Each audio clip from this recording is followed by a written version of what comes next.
Olá, boa noite a todos, sejam bem-vindos. Boa noite, Monícia, que mandou boa noite aqui para a gente. É um prazer estar com vocês. Vou contar um pouco aqui do que a gente espera dessa iniciativa, espero que vocês gostem. Nós nos juntamos com essa organização, com esse projeto internacional, que é o projeto Hope, e ele justamente apoia profissionais de saúde em todo o mundo, principalmente profissionais da linha de frente, com equipamentos de proteção individual, com mantimentos, com aquilo que precise. E no Brasil nós tivemos um desafio muito grande de conseguir fazer com que esses equipamentos chegassem aqui. Então, nossa estratégia foi, além da doação, o Brasil tem condições de comprar, o que a gente precisa é capacitar profissional e garantir logística, porque se esse profissional está preparado, a gente consegue fazer a diferença na ponta. Acho que é uma ilusão achar das pessoas de outros países acharem que o problema do Brasil é dinheiro, né? O Brasil não é um país pobre, é um país com questão de organização e planejamento e gestão. Eu acho que essa é a nossa grande questão para recursos financeiros. Então, é isso que a gente tentou trabalhar. E aí, com isso, nós fizemos esse treinamento que nós estamos multiplicando nessas edições. Vão ser 4 edições nesse mês, né? Toda quinta, durante 4 quintas. Essa é a segunda, teremos mais 2. Cada quinta com um tema diferente e que vocês serão certificados por ela, cada uma dessas quintas. Hoje o tema é comunicação de risco. Não sei se vocês querem... Vamos começar com a aula, né? Não preciso falar mais nada não, né? Era um pouco para vocês conhecerem um pouco da PROEP, esses slides que estavam passando. A gente tem muitos projetos, nós temos atuado com o Ministério da Agricultura, Conselho Nacional de Secretarias Municipais de Saúde, secretarias municipais e estaduais de saúde para projetos específicos, então tem muita coisa. O que eu sugiro para quem não conhece a PROEP é fuçar o site lá, tem uma série de cursos gratuitos disponíveis, não paga um tostão e tem certificado para vocês. O que nós fizemos foi criar uma estratégia que vocês consigam ter um período delimitado para fazer o curso, porque a gente já viu, se deixa aberto, as pessoas não fazem nunca. Então, tudo como uma maneira de incentivar que os profissionais se capacitem. É para isso que a PROEP existe, esse é o nosso propósito, e eu espero que vocês gostem. A apresentação ela é um pouco padrão do que tem se trabalhado mundialmente, globalmente, em questão de comunicação de risco. Então, como é uma temática que eu tenho trabalhado já há alguns anos pela PROEP, tive a oportunidade de trabalhar, é sempre aquela questão de que a ocasião, a necessidade faz... O ditado é meio feio, né? Que dizem que a ocasião faz o ladrão, mas eu queria dizer que, nesse caso, a necessidade é que fez a gente se capacitar e entender mais do tema. Então, a minha formação é em Relações Internacionais, eu sou mestre em Saúde Coletiva, eu sou epidemiologista pelo Instituto Nacional de Saúde da Colômbia, que é uma das primeiras instituições a abrir esse curso para outras formações que não seja só em saúde. Eu espero que um dia a gente chegue lá aqui no Brasil. Então, a gente percebeu a necessidade de trabalhar isso, principalmente com alguns últimos surtos que nós tivemos. Então, minha principal experiência foi em países da África, eles trabalham muito a questão de comunicação de risco e engajamento da comunidade, tanto é que vocês vão poder ver que na maioria dos países, a situação está bem mais controlada do que na do Brasil, mas a gente chega lá. Então, quero compartilhar um pouco disso com vocês e mostrar por que a comunicação de risco é tão importante. É uma temática que todo profissional de saúde deveria estar capacitado para, mas que para a gente ainda é muito mito, né? É uma coisa muito distante da assessoria de comunicação. E hoje eu quero mostrar para vocês que não, que isso influencia diretamente no nosso trabalho. Saria, eu vou pedir, você pode compartilhar para mim? Me empolguei tanto que eu não baixei a apresentação. Acontece, né? Tá.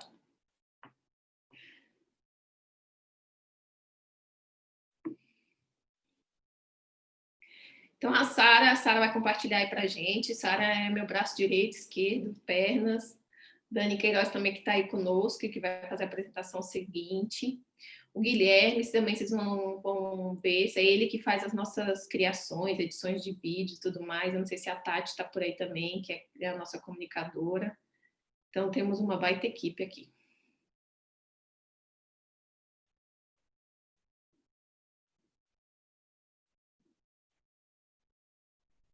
Aí eu vou ter que ficar falando pode passar, né? Chato isso, né? Vou tentar ser. Seu microfone está desligado, não ouvi.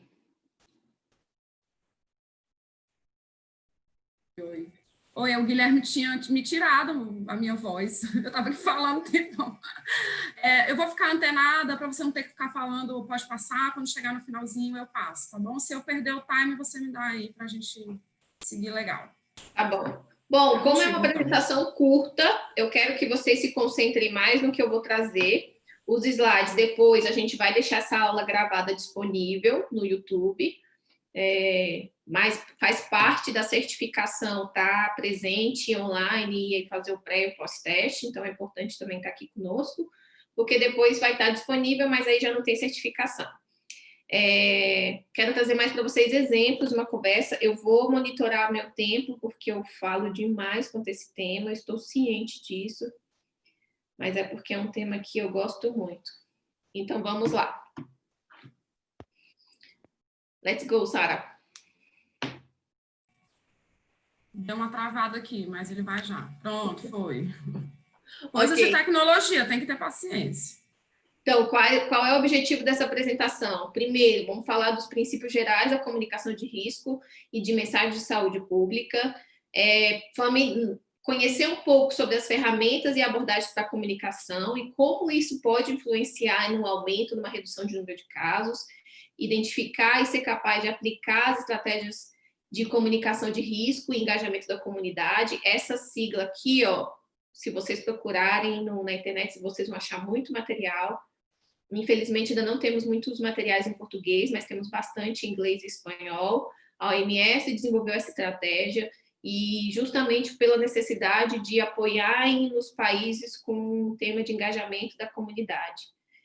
No nosso treinamento de comunicação de risco, no treinamento da PrEP, a gente fala muito disso e como os surtos, tudo acontece na comunidade. Então, eu preciso dela engajada se eu quero ver redução de casos, se eu quero contenção na fonte, se eu quero envolvimento e que a comunidade atenda às recomendações de prevenção e de controle. Então, a gente vai falar muito disso. Nós vamos comentar um pouco das atualizações globais e regionais e vamos falar sobre o impacto do estigma. Para a Covid, a gente percebeu muito isso no início, então nós vamos comentar um pouco disso também.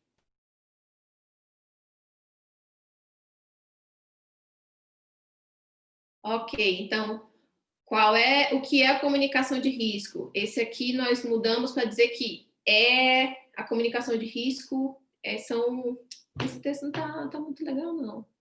A comunicação de risco, ela trabalha, o fato de eu trabalhar com todas as pessoas que possam estar envolvidas durante uma emergência de saúde pública e que possam estar em risco. Isso envolve tanto a minha equipe interna, como a equipe externa, que é a população. Então, o objetivo da comunicação de risco é justamente apoiar essas pessoas para que elas possam tomar uma melhor decisão e aliviar os efeitos da ameaça.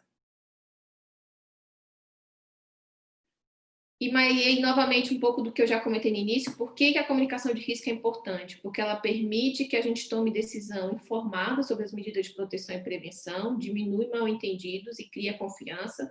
A gente está percebendo muito isso no Brasil, como a questão a falta de credibilidade na instituição governamental, que é o Ministério da Saúde, como ela tem afetado que a comunidade atenda às recomendações. Então, hoje,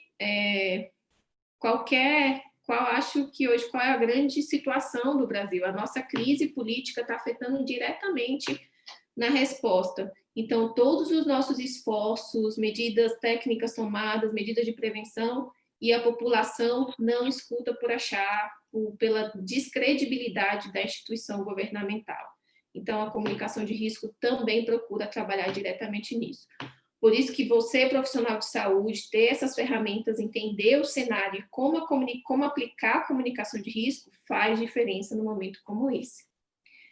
Então, a gente fala de aumentar a probabilidade de que essas orientações sejam seguidas e justamente no objetivo de proteger a saúde do indivíduo e minimizar o impacto social e os problemas econômicos. Pode passar.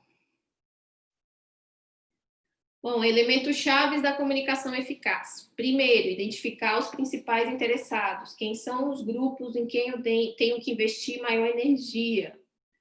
Ganhar confiança. Eu preciso ganhar confiança da comunidade para que eu possa trabalhar, para que ela possa ouvir e atender as minhas recomendações. A gente fala muito disso nos nossos treinamentos, a gente mostra alguns exemplos práticos, mas uma deixa que eu já dou para vocês é muito importante que as mensagens eficazes que eu estou gerando, elas sejam definidas no sentido, primeiro, de informar o que eu estou dizendo, o que eu estou fazendo, quais são as medidas que estão sendo tomadas, ser o primeiro a informar, então, não esperar ter todas as respostas para informar a população, a gente passa muito por esse cenário, a gente já sabia lá no início que tinha caso suspeito, mas só depois foram confirmar o caso, então isso já gera outra descredibilidade na instituição, e com isso a gente consegue dissipar mitos e promover o envolvimento da comunidade.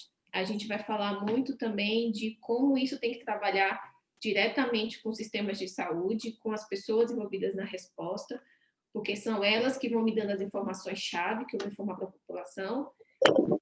E o outro exercício não preciso ter toda a informação para poder, não preciso esperar ter todas as respostas para poder comunicar à população. A Organização Mundial de Saúde fala muito disso, e vocês vão perceber muito nas falas do diretor, que ele sempre fala isso. Se ele não tem a resposta, ele vai dizer que não sabe e que estão trabalhando para ter essa resposta. Mas nunca dá uma informação que não é verdadeira, que não se tem 100% de certeza para poder esperar e comunicar à comunidade. Então, esse também é um exercício, ser honesto com o público, e assim as pessoas vão confiar mais em você. Pode passar? Então, quem são os responsáveis por liderar a comunicação de risco? Estamos falando de funcionários locais governamentais, trabalhadores de saúde e gestão hospitalar, instituições não governamentais, organizações comunitárias. Eu estou falando também do padrezinho da paróquia lá da cidade, porque ele tem uma influência muito grande na comunidade. Estou falando de outros líderes religiosos que têm uma influência grande, principalmente em cidades pequenas. Estou falando de envolver professores, instituições escolares, porque elas também exercem uma influência na comunidade. Eu estou falando de perceber quem são os outros grupos que podem me apoiar em orientar a população, porque provavelmente eu não vou escutar o secretário de saúde, ou muito menos o ministro da saúde, mas aquela pessoa que eu conheço, que eu sei como é a vida dela, sei que é uma pessoa confiável, eu vou ouvir e vou começar a atender essas medidas.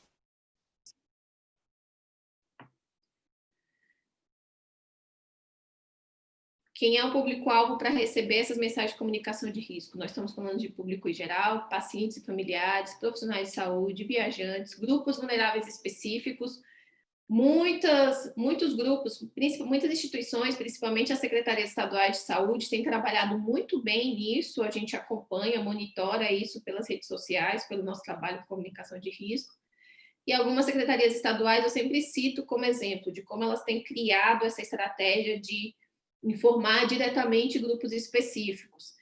Às vezes não é um grupo de risco, mas é um grupo que também merece uma atenção. Eu estou falando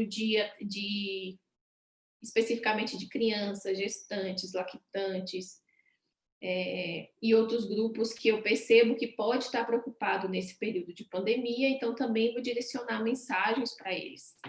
Pode passar.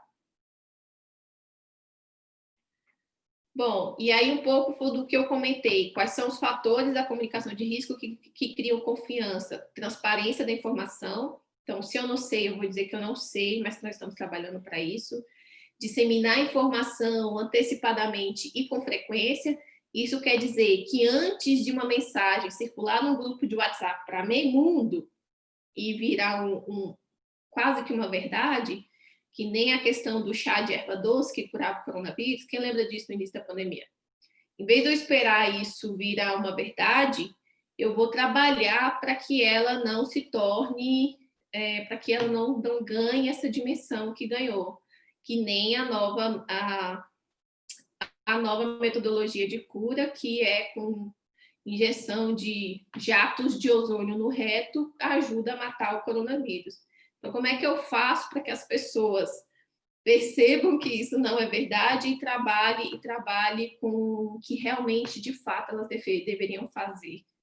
Justamente estar mapeando. A gente trabalha muito com gestão de rumores na comunicação de risco para que eu consiga direcionar essas mensagens.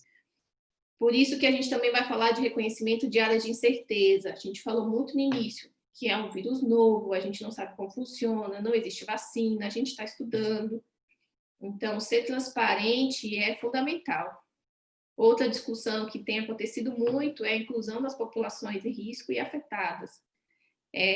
Solicitar a opinião pública para promover o diálogo também é importante, né? Hoje, com o alcance das mídias sociais, tudo está muito acessível, muito fácil, e todo mundo virou especialista nas mídias sociais. Então, o profissional de saúde, principalmente aquele que trabalha com comunicação de risco, tem um desafio dobrado, que é conseguir mapear isso e com argumentos mais do que científicos, porque hoje a ciência deixou de ser o suficiente no Brasil, a gente consiga convencer as pessoas e mostrar por que aquilo não faz sentido, por que injetar jatos de ozônio no reto não vai te curar do novo coronavírus. O site do Ministério da Saúde desenvolveu uma página muito legal, a gente não trouxe aqui porque como é mais global, mas o site do Ministério da Saúde, no início da pandemia, começou com uma estratégia muito legal, que foi criar uma página contra fake news, em que, apesar do título chamar para fake news, então tem a questão do plástico bolha, da erva doce, eu não sei se vocês ouviram falar, mas a gente que mapeia, dizer que o estrume e a urina de vaca também curavam o novo coronavírus, e uma série de outros boatos, eles estão todos mapeados lá. E aí, cada notícia que você abre, existe um artigo justificando por que a erva doce ou outras evidências, outros elementos não curam o novo coronavírus. Então, é tentar trazer a pessoa à razão para que a gente perceba como aquilo não é possível. Pode passar. E aí nós vamos falar de mensagens eficazes. O que eu espero numa mensagem eficaz? Primeiro, linguagem de fácil compreensão, evitando termos técnicos. A gente fala muito de casos, óbitos, caso suspeito, caso confirmado. Quando para a população isso não está claro. O início, e aí novamente, a gente pode perceber, se a gente olhar para a situação do Brasil, que no início da pandemia nós começamos com uma estratégia de comunicação, que estava funcionando bem, partindo do princípio do Ministério da Saúde, e depois a gente foi perdendo essa flexibilidade, né? Hoje em dia, se vocês acompanharem, não sei quem acompanha, vai perceber a mudança drástica na página do Ministério da Saúde, que deixou de orientar e evitar termos técnicos para falar do que está sendo feito, do que está sendo doado, do que está sendo comprado. Virou quase que uma estratégia de marketing, e com isso a gente perde muita credibilidade. Então, primeiro ponto, linguagem de fácil compreensão. Consistência da mensagem, principalmente entre várias fontes de informação. Quer dizer que o que a Secretaria de Saúde comunica tem que estar em concordância com o Ministério. Óbvio que num cenário ideal, né? Informações personalizadas com base nas necessidades do público-alvo. Foi um pouco disso que eu comentei. Eu estou direcionando as mensagens para cada grupo. Eu gosto muito das mensagens de duas secretarias especificamente, que eu acompanho muito, que é a de Curitiba e da Secretaria Estadual de Ceará, ou de Fortaleza, de Ceará, que ela vai falar, César Ceará, que ela vai falar sobre se você for ao mercado, o que fazer, se você for entrar no elevador, o que você faz, se vai levar a criança ao parque, o que faz. Então, eu direciono mensagens para dúvidas simples do cotidiano que as pessoas têm, né? Então, no início, todo mundo estava num momento muito de pânico, de muito medo. Então, o que fazer exatamente para que eu consiga que a população viva minimamente normal? Então, direcionar as mensagens também é importante, personalizá-las. promoção das ações específicas, disseminação de informação usando várias plataformas, incluindo mídias sociais. Esse ponto aqui eu quero chamar a atenção. É muito importante que a gente trabalhe não somente com o que está dado, por exemplo, mídias sociais, TV, mas eu também preciso perceber como é que funciona melhor na minha comunidade. Por exemplo, existem cidades que até hoje o rádio ele é primordial. Então, eu preciso trabalhar mensagens para serem faladas no rádio, porque eu vou alcançar um público ali diferente. Até hoje, nós ainda temos uma parte da população que sabe das notícias do Brasil pelo... Como é que é o nome do programa, gente? Que eu nem assisto mais. A Voz do Brasil.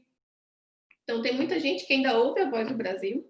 A gente, nesse mundo globalizado e com N tecnologias, a gente já não ouve mais, mas existe muitas cidades que ainda escutam somente a Voz do Brasil, é como ela sabe o que está acontecendo no Brasil. Então, eu preciso também direcionar mensagens para esse tipo de mecanismo. Eu preciso mapear como é que eu vou alcançar o meu público. Pode passar. Dissipar mitos, é aquilo que eu comentei com vocês. Eu preciso pensar na melhor estratégia. No caso, o Ministério da Saúde criou essa página de fake news, mas cada um vai adaptar de acordo com a necessidade. Pode passar.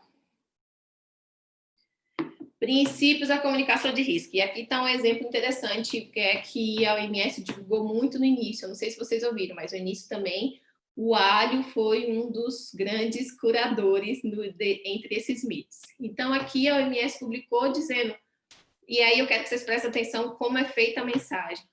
Primeiro, ele traz a parte positiva. O alho é um alimento saudável que pode ter algumas propriedades antimicrobianas. No entanto, não há evidências no surto atual de que comer alho tenha protegido as pessoas do novo coronavírus. Então, é uma maneira de eu refutar o que está sendo dito de uma maneira coerente. Eu trago a discussão sem somente negá-la, e mostro por que ela não é de fato verdadeira. E aí outra, por exemplo, que foi do óleo de gergelim. Então fala sobre alguns desinfetantes químicos que podem matar, explica como esses desinfetantes podem matar e não o óleo de gergelim. É outro exemplo, é uma maneira de eu refutar o mito, mas trazer informação. Veja que eu estou refutando e trazendo orientação, recomendação para a população na mesma mensagem. Pode passar, Sarita. E aí nós vamos falar de um elemento fundamental que a gente está ignorando muito no Brasil, que é o envolvimento da comunidade. Eu sei que para cada estado e alguns municípios essa estratégia tem funcionado bem, mas falando de nível federal, a gente tem visto que não é bem assim que funciona. Então, a gente precisa identificar pessoas confiáveis na comunidade, que foi aquilo que eu mencionei, precisa fomentar relacionamento, o profissional de saúde também está preparado para isso. Hoje, por exemplo, a gente sabe que os agentes comunitários de saúde ou de combate à endemia são os que têm mais permeabilidade na comunidade. Então, eu posso aproveitar esse profissional para orientações e recomendações sobre a Covid-19 e vou envolver esses principais membros para que eles possam alcançar públicos que a gente não vai alcançar. Eu tenho que estar ciente das minhas debilidades, das minhas fraquezas e como eu posso contar com o outro para ter melhores resultados. Aqui é um ponto fundamental, que era o de mensagens apropriadas de acordo com a cultura. Eu também preciso levar isso em consideração.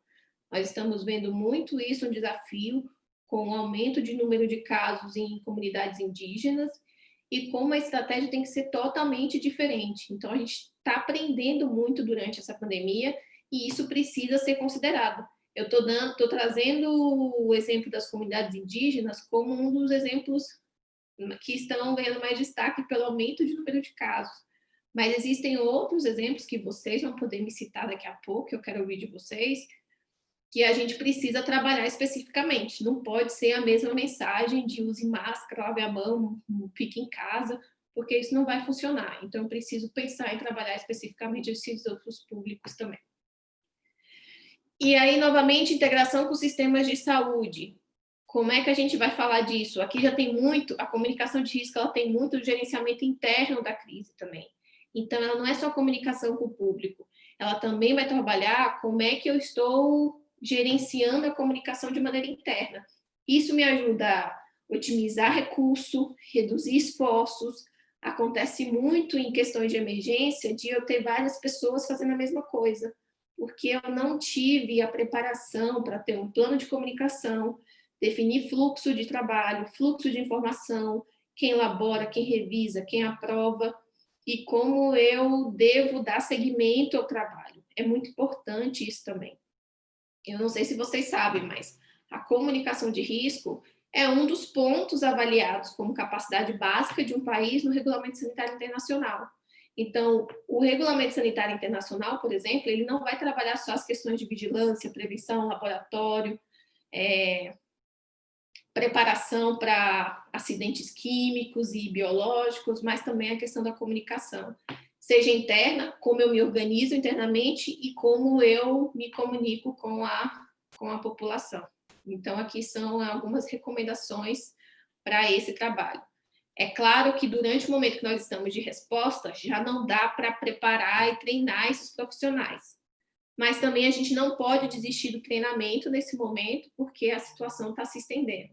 Então, conseguir coordenar a sua equipe e treiná-la, eu vou desligar aqui, gente, que meu celular tá. E treiná-la é fundamental para que a gente consiga ir melhorando o trabalho durante a resposta, né? E esse é um dos pontos, é só para vocês saberem que esse seria o cenário ideal e que a gente espera, a partir depois dessa pandemia, conseguir se organizar para garantir um orçamento definido e sustentado para a preparação e resposta a emergências. Acho que agora, mais do que nunca, a gente vai perceber isso.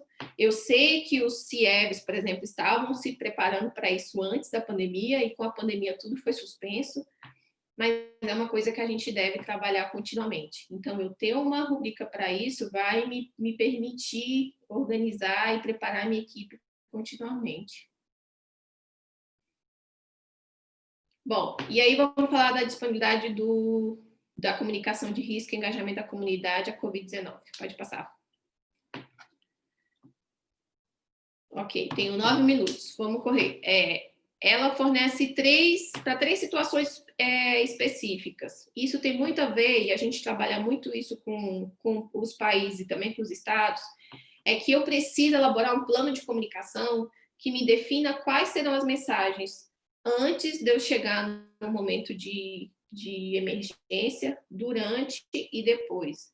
Então, o que a OMS preparou inicialmente?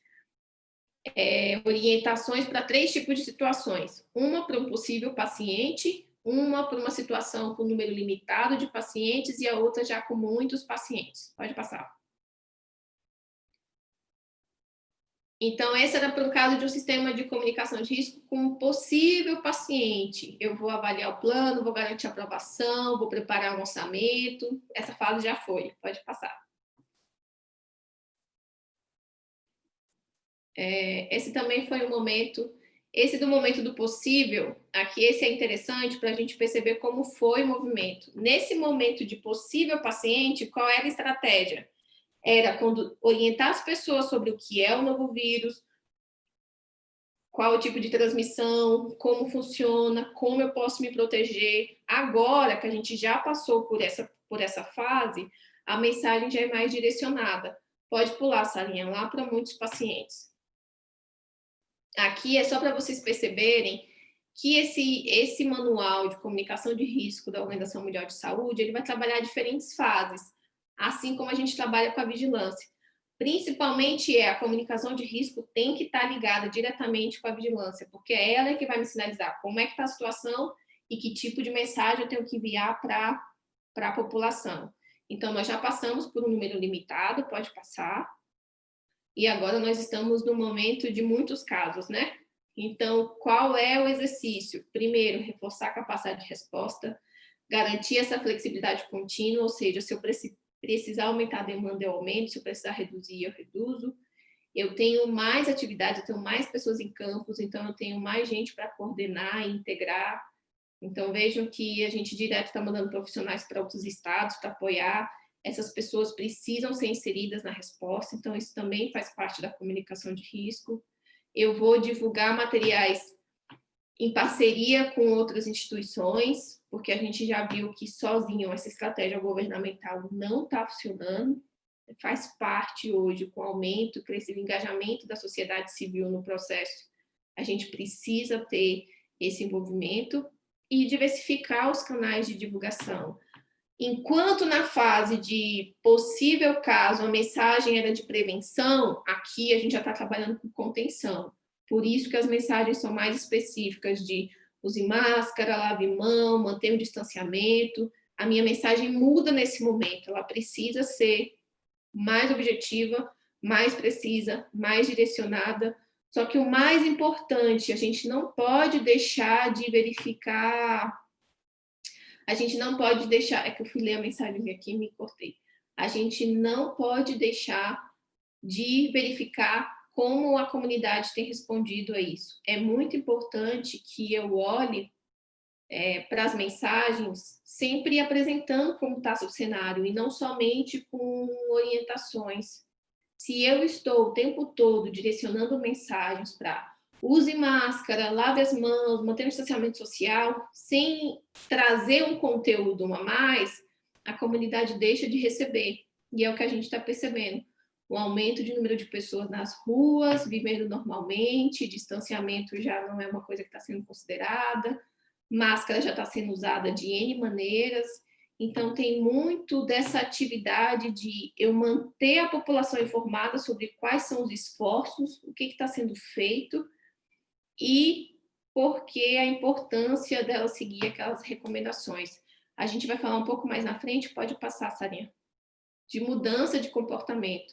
E nos nossos treinamentos específicos de comunicação de risco, a gente trabalha muito com soco, não vai dar tempo de falar aqui hoje, mas a gente vai falar muito de soco, que é que tipo de mensagem eu posso direcionar para a minha comunidade para gerar mudança de comportamento. Então, é um desafio, porque eu preciso fazer análise do público, eu preciso, a partir dessa análise, perceber qual é a percepção da minha comunidade sobre a doença, para então direcionar mensagens específicas.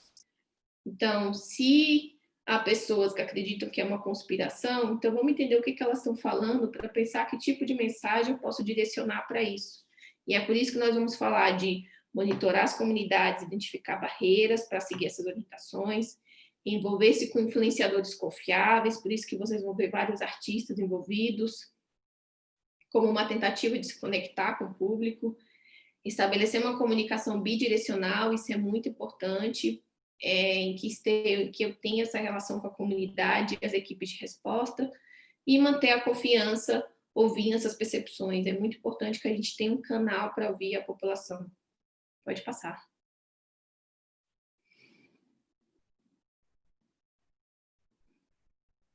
Um pouco a gente já falou de certezas, pode passar também. E aí um ponto fundamental que é, no Brasil a gente percebeu muito isso diretamente com o profissional de saúde, né? O estigma social da Covid-19. Pode passar, Samir.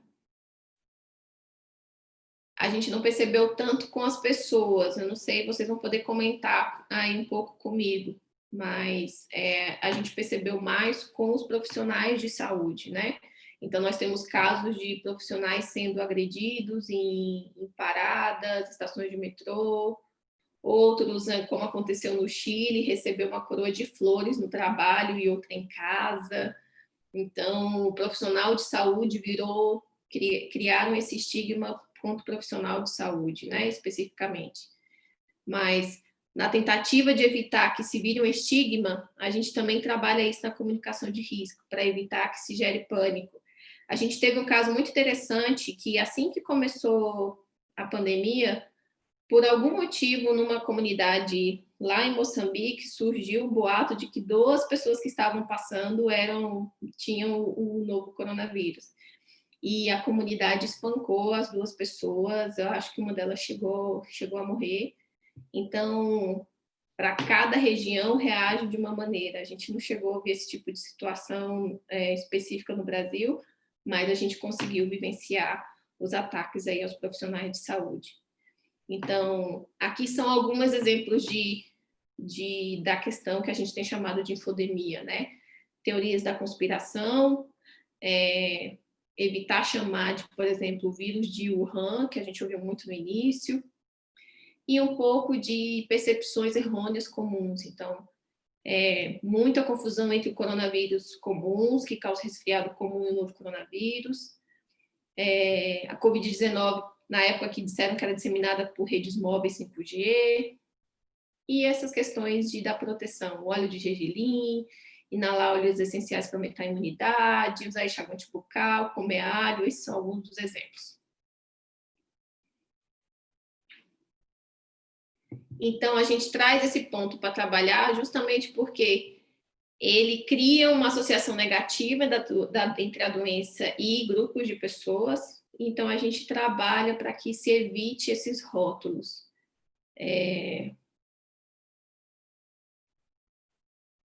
Aqui são alguns dos exemplos por que o estigma, por que a Covid causou um estigma social significativo, né? Justamente por ser uma doença nova, pela qual a gente sabe pouco. A gente ouviu muito isso, por exemplo, no caso do Ebola.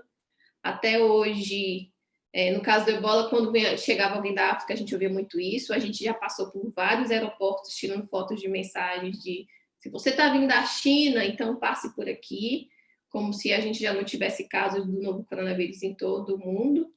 E a mesma coisa acontece, por exemplo, quando o brasileiro vai para fora e ainda tem esse estigma de algumas doenças endêmicas aqui, né? Então, malária, febre amarela, as pessoas sempre querem saber, sempre em algumas regiões sempre tem essa resistência, essa estigmatização, dependendo de onde vêm as pessoas. Pode passar. Bom, isso é só um pouco para dizer que o estigma social prejudica a coesão social, isolando grupos de pessoas. É um exercício que a gente tenta trabalhar, não criar grupos específicos e criar como se fosse essa resistência e essa rivalidade, e sim pensar como é que a gente pode apoiar as pessoas, porque todo mundo está predisposto a isso. Pode passar. Pode passar. Aqui é só um reforço para estigma, principalmente evitar descrições desumanas dos pacientes, evitar atribuir culpa. É difícil quando a gente está vendo pessoas que não estão se prevenindo, estão vivendo normalmente, então a gente acaba julgando mesmo essas pessoas. Então, o nosso exercício como profissional de saúde é não criar esse tipo de julgamento diante de um paciente.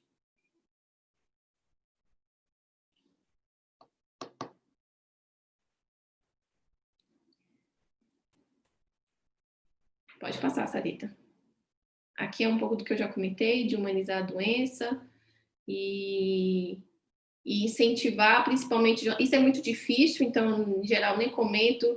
A questão do jornalismo ético, né? Foge muito das nossas mãos, mas se tiver a oportunidade, você for porta-voz da sua instituição, tentar educar para que use uma linguagem de pessoa em primeiro lugar, concentrando-se sempre nos métodos de prevenção, de infecção, nos sintomas, e quando procurar assistência médica, né? Nosso foco agora está basicamente na vacina, vocês vão perceber esse movimento nas mídias, tanto sociais como nos telejornais, mas a estratégia é sempre tentar mostrar para as pessoas como ainda é importante manter o foco na pessoa em primeiro lugar e nas medidas que ela precisa tomar. Basicamente é isso. A única coisa que eu gostaria de complementar, se não tiver alguns minutos, não, já passei 3, é dizer que essa é uma ferramenta, gente, que a gente sempre mostra e tem muitas referências no final do slide, a gente vai compartilhar esse material com vocês, para vocês saberem que a comunicação de risco, ela pode salvar vidas, porque se eu tenho a comunidade ouvindo o que eu estou dizendo, ela vai atender às medidas de prevenção. O exemplo do Brasil é um exemplo claro em que nós deixamos de acreditar nas nossas instituições e nós não atendemos mais às recomendações. É totalmente um movimento diferente de outros países em que a gente vai perceber que o que está acontecendo é totalmente diferente. Países que nós imaginávamos que a situação está pior, por exemplo, como no continente africano, e eles estão com uma questão de controle muito maior do que o nosso. Então é isso, obrigada. Eu sei que é muito rápido, mas espero que gostem. Tem mais material nosso de comunicação de risco por aí. Muito obrigada, Sarinha, excelente. Aqui eu estava, ao mesmo tempo, passando os slides e acompanhando aqui o grupo, muito. Eu não consegui acompanhar o chat é com a Mirella, passo já a palavra para ela. Mas, pessoal, eu queria destacar que vocês têm que usar da Sara nesse momento. Vocês sabiam que ela tem uma vasta experiência internacional de resposta a emergências em saúde pública, inclusive trabalhando em Moçambique. Onde mais, Sara? Guiné.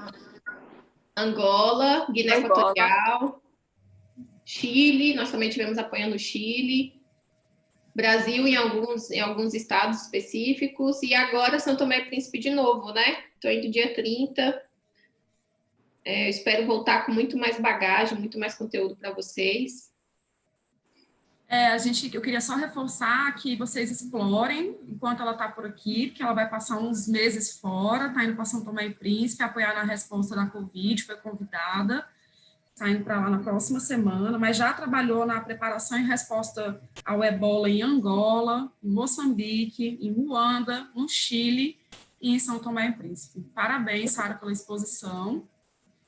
Vou passar aqui para a Mirella, que é a nossa, vou dizer, repórter, que ficou ali no chat, né, só capturando as mensagens ali. Vamos ver quais são as perguntas que a gente tem para que a Sara possa responder nesses próximos 5 minutos, para a gente poder passar a palavra para a próxima palestrante, né, professora, facilitadora, especialista, Daniele Queiroz. Então, está com você, Mirella. Boa noite. Eu sou Mirella, como a Sara me apresentou. A professora Catarine, ela perguntou como é que faz essa gestão de rumores para os fuxicos. E se tem uma ferramenta específica para identificar essa fragilidade, né? Onde é o foco, quem é o fuxiqueiro. Existem algumas... Depende muito de como... Tem algumas maneiras de fazer essa gestão de rumores. Primeiro, mapeando redes sociais, grupos que possam ter, que vocês saibam que possa ter uma influência, falando no nível local, ou no nível estadual. Então, a gente consegue mapear por instituições, grupos de escolas, principalmente. Eu não sei aqui, mas acho que todo mundo deve participar de um grupo de mães do WhatsApp. Até quem não é mãe, em geral, está dentro de um grupo de mães do WhatsApp. Esse é uma das ferramentas. Grupo de mães do WhatsApp sai muito especialista, então é um dos mecanismos que a gente pode mapear e perceber. Mas também tem algumas ferramentas interessantes. O Google, por exemplo, ele tem o Google Trends, e você consegue mapear, por exemplo, por palavras, regiões que estão falando mais, por buscas que as pessoas fazem no Google. Então, ele indica um pouco do que as pessoas estão falando em cada região. Pode ser uma ferramenta para explorar, para entender o que está sendo dito mais ali no seu estado, e que você possa direcionar as mensagens. Outra coisa que eu recomendo, principalmente para quem está envolvido em alguma instituição, uma secretaria ou outra instituição, é fazer enquetes que possam ser abertas ao público, seja nas redes sociais ou de alguma maneira, de repente, fazer uma amostragem, fazer ligações para saber, fazer perguntas simples para as pessoas, como se fosse um bate-papo. A gente tem feito muito isso e percebido algumas tendências nas falas. E com isso a gente tem direcionado as mensagens. A gente começou aqui no DF, numa parceria com a Universidade de Brasília, que é também de onde surge esse nosso projeto de hoje, em utilizar um aplicativo Guardiões da Saúde para vigilância participativa, e aí os alunos começaram a reportar seu estado de saúde. Como fazia parte de um projeto de extensão, viram parte de um projeto de extensão da universidade, justamente para engajar os alunos e a comunidade da universidade. Então, a gente conseguiu, por meio do aplicativo, perceber alguns comportamentos, lançar algumas perguntas para a gente poder saber como é que estão os alunos. Foi aí que a gente percebeu a necessidade de trabalhar bastante a questão da saúde mental. Em geral, essa nova geração vem muito ansiosa, muito acesso à tecnologia vai gerando esse tipo de problemática. Então, foi quando a gente começou a trabalhar especificamente com isso para a comunidade, por exemplo. Então, tem que mapear diante das ferramentas que nós temos. Por isso que eu não digo que tem uma receita, mas essas são algumas dicas que a gente pode aplicar de acordo com o cenário. Tem uma outra pergunta da professora Catiane também, e que até faz um link com um apelo que a Fabiane Mello fez diversas vezes no chat sobre a situação do Mato Grosso do Sul, né? Ela fala que pode estar havendo alguma subnotificação lá, que deve ser investigado. E a pergunta da professora Catiane é a seguinte: como é que uma categoria pode se organizar com a comunicação efetiva quando a instituição vai na contramão da transparência? O serviço público e, sobretudo, o privado está no período de instabilidade. Como podemos melhorar isso e não ser perseguido? Olha, esse é um desafio muito grande. Eu até fico um pouco emocionada, porque recentemente eu perdi um aluno médico que justamente sofreu essa perseguição e acabou perdendo a vida. É uma pergunta difícil de responder, principalmente, e isso a própria Organização Mundial de Saúde, alguns artigos vão dizer que é muito difícil a gente trabalhar quando existe uma crise política, né? O que nós estamos passando em todo o Brasil. E quando uma instituição perde a credibilidade, aí eu digo que não perca as esperanças e trabalhe com aqueles que têm influência na comunidade. Se a instituição não tem influência, alguém tem. E são esses que a gente precisa mapear e ir atrás. Professores, empresários, donos de mercado, líderes religiosos, seja de quem for, e eu vou atrás dessas pessoas e trabalhar com elas, criar reuniões paralelas das sociedades. Hoje, graças a Deus e à tecnologia, a mobilização da sociedade civil tem sido muito grande e, com isso, a gente tem conseguido ter melhores resultados. Eu garanto que aqueles estados que estão tendo melhores resultados, com certeza, pelo engajamento de outras instituições e da comunidade. Não sei do tempo, né? Então vamos para uma última pergunta rapidinho. Eu já ia dizer, temos que ir para a última por causa do tempo, que a professora Daniele também já está ali aguardando. Então, a última vem da Daniele também, que ela pergunta: o que é que a gente pode fazer diante do relaxamento das medidas de proteção? Essa aí é aquele velho ditado de que você me apertou sem me abraçar, entendeu? Eu acho que é a pergunta que todo mundo quer saber. O que nós temos pensado aqui? Mapeado diferentes estratégias. Então, a análise do público é fundamental. Saber quem eles estão ouvindo, quem é que está compartilhando notícia. Sabe aquela mensagem no WhatsApp que sempre chega sem autoria? E a mãe, a tia, a avó compartilha e fala: não, mano, me mandaram no grupo do WhatsApp. Esse é o tipo de mapeamento que a gente precisa fazer para poder responder e refutar esse tipo de mensagem. E aí, minha orientação novamente: a mensagem, para ser refutada, ela precisa ter argumentos claros, óbvios, para dizer como por que ela é incoerente e a recomendação do que se fazer. Porque aí eu não reforço tanto só o caráter da notícia falsa, mas também como a pessoa precisa atuar para que aquilo não aconteça. Então, olha, se a erva doce está comprovado que não é eficaz, eu te digo que é eficaz.